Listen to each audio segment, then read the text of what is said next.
Hi there, and welcome to this episode of Consciousness Motherfucking Empowerment.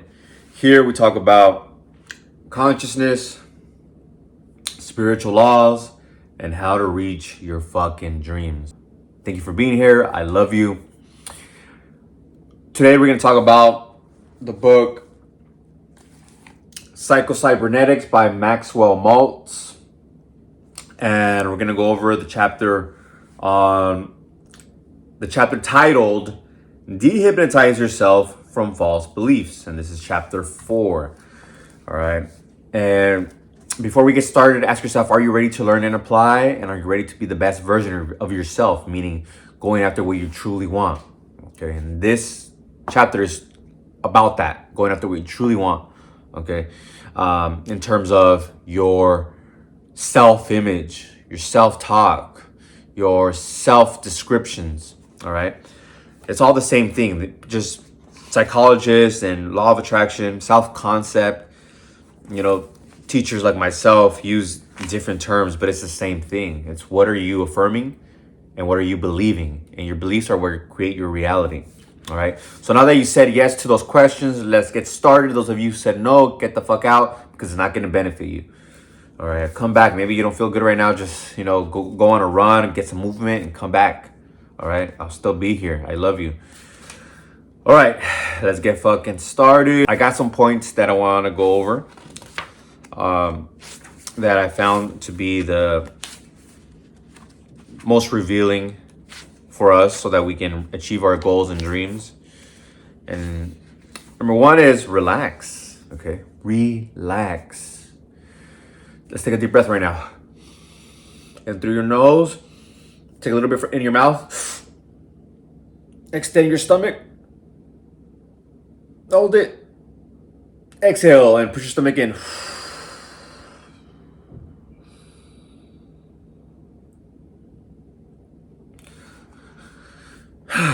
Okay.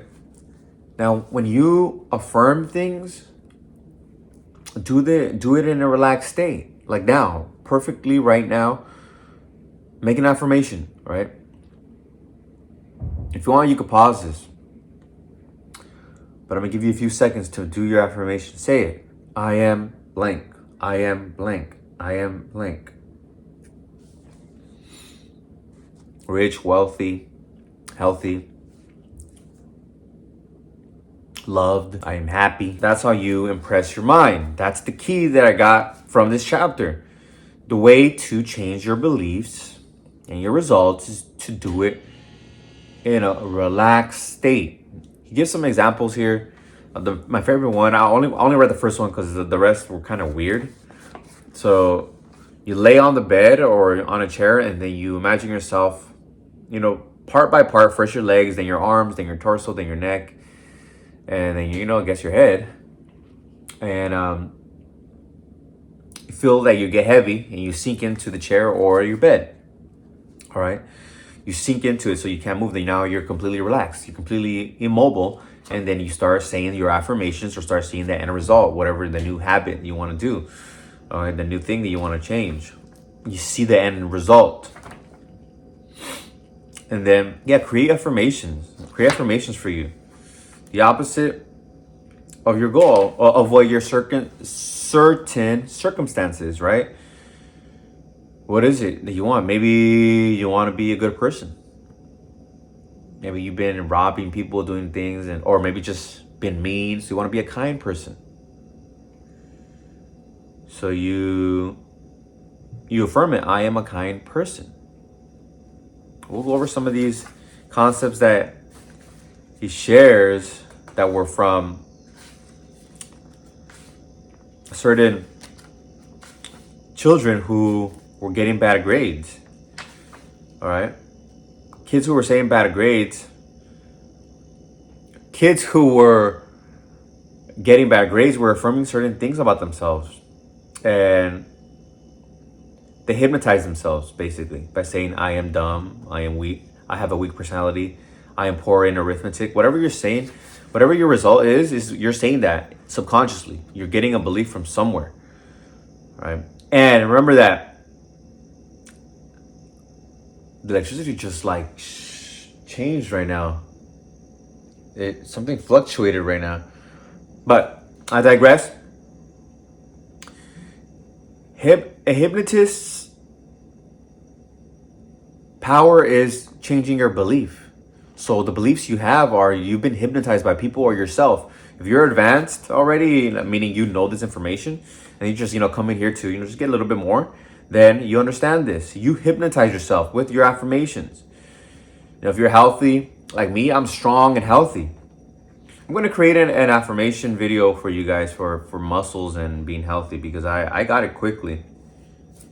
And I think I've had it because I grew up with it. I was always running and playing, so I have images of me being strong and healthy. So I manifested in my physique easily, all right? Because the beliefs are already there, the program's already there.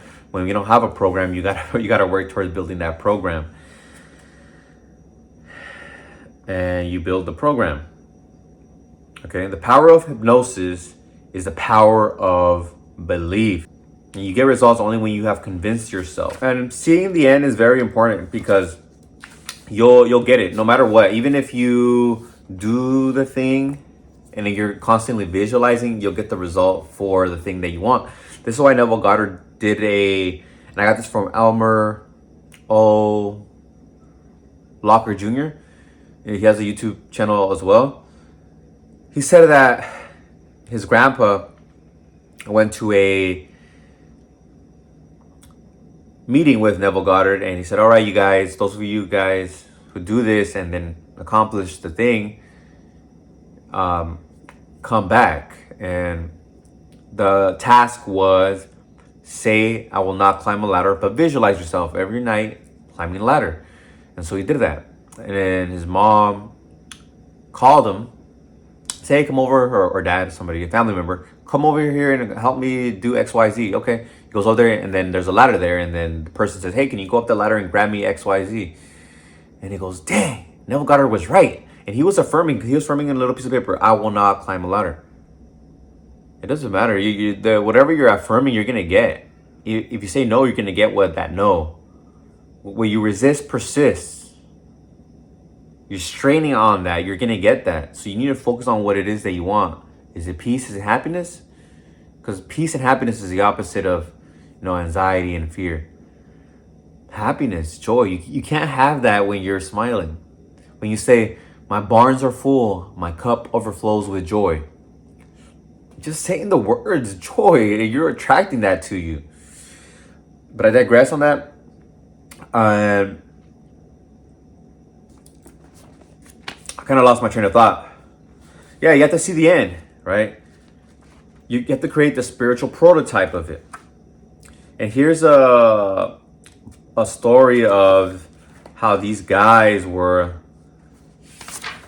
changing bad habits, how bad habits were changed because of imagining the end result. You imagine the end result and you'll get it. All right. I want to quote him. Okay. This is from a doctor, Dr. Knight Dunlap. Okay. This guy helped a lot of people just end bad habits like nail biting, thumb sucking, facial tics, and other bad habits, right? And I'm going to quote this. I haven't quoted a lot of things from him, Maxwell Maltz, and the things in his book, because it's not affirmations and quotes that he shares. He's sharing scientific studies. All right. That's why he says self-concept, self-image. He doesn't say manifest, law of attraction, spirituality. You create a form in spirit. You create an image in spirit, and spirit must project itself into its physical form. He doesn't say that. But it's the same thing in different words. The higher self, the self-image, self-concept, affirmations, your beliefs. Same stuff. Your self-image is your belief. Your self-image is your affirmations. And you're a spiritual being, so whatever you're thinking, it's going to be projected into time and space. That's how spirit projects itself. Every living thing, every physical thing has a spiritual prototype. Okay? Every physical thing has a spiritual prototype because everything is spirit. The beautiful thing about us is that we can have our own conscious thoughts and project those thoughts into physical reality. Okay? And I do believe others can do that too. Other beings like my cat Spike. They want something, they'll get it. But I digress from that. It's just not as sharp as ours are. The intelligence is not as sharp. But the intelligence is there. Here's the quote. His experiments proved that the best way to break a habit is to form a clear mental image of the desired end result and to practice without effort toward reaching that goal.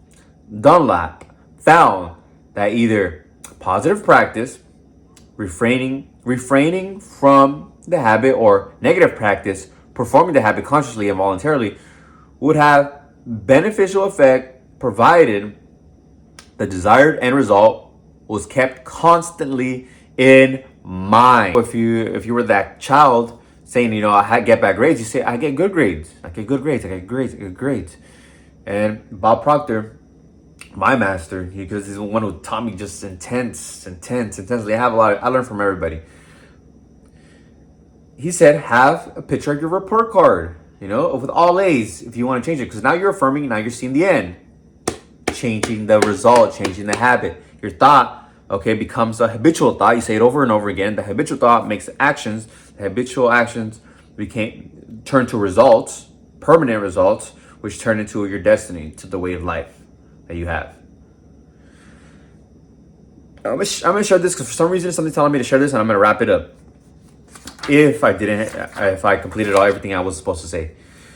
Quote, if a response habit is to be learned, or if a response pattern is to be made habitual, he said, it is essential that the learner shall have an idea of the response that is to be achieved, or shall have an idea of the change in the environment that the response will produce. The important factor in learning, in short, is the thought of an objective to be attained, either as a specific behavior pattern or as a result of the behavior, together with a desire for the attainment of the object. Okay? Yeah, it's just saying the same thing we just said. I hope that really helped you understand this. The importance of having the image in the end. Desiring that image, actually wanting that image. If you're going to visualize something, it's something that you want. Make sure it's something you want. It's not hard to visualize something that you want.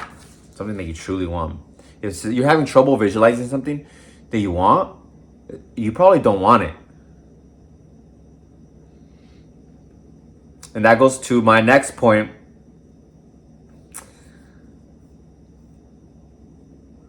Don't take on others' beliefs. Don't take on others' beliefs. Create your own beliefs. What do you want in life? What are your dreams?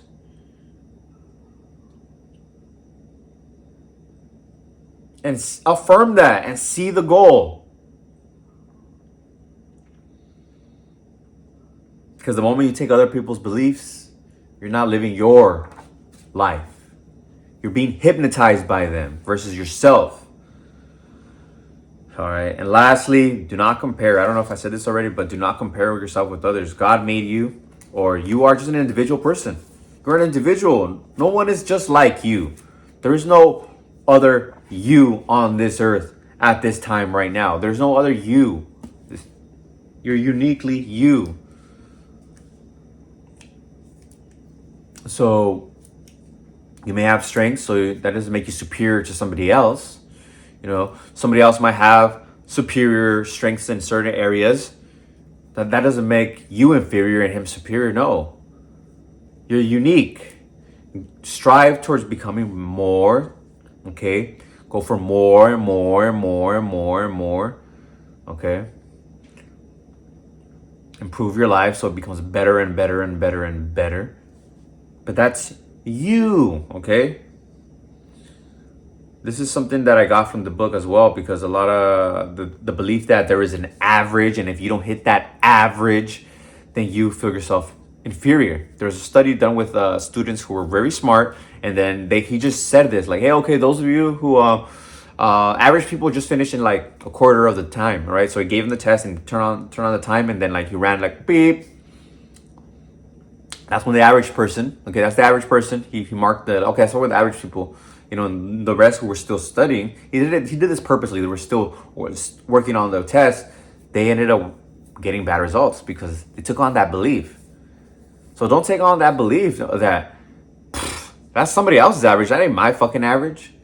That's why school can really be detrimental if you don't have these beliefs. For me, some reason, the reason I think I did good in school was because I had my mom. My mom, she tutored me English and Spanish. My mom only knows, she knows a little bit of English, but mostly Spanish.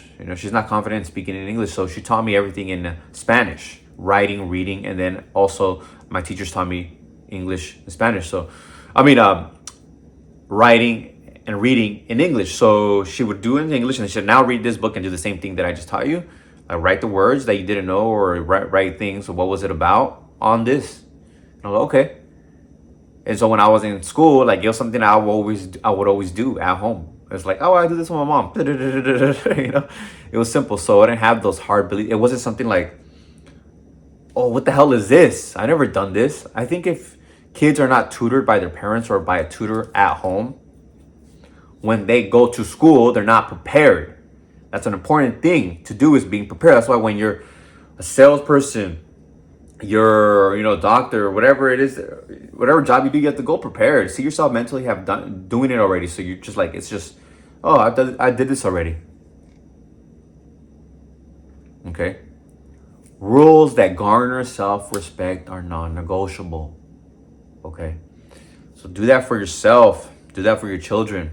And teach them this information. This information is so fucking important.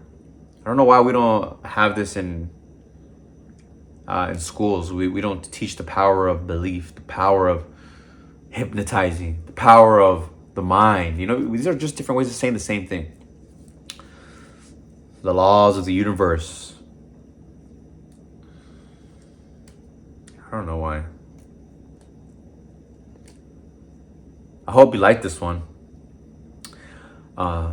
Make sure to like the video if you liked it. Comment below if you want to comment something. I appreciate you. Subscribe. I appreciate you. Hit the notification button to know when the next video comes out, okay? I love you. Share this with somebody that came to mind. And until next time, I love you. Peace.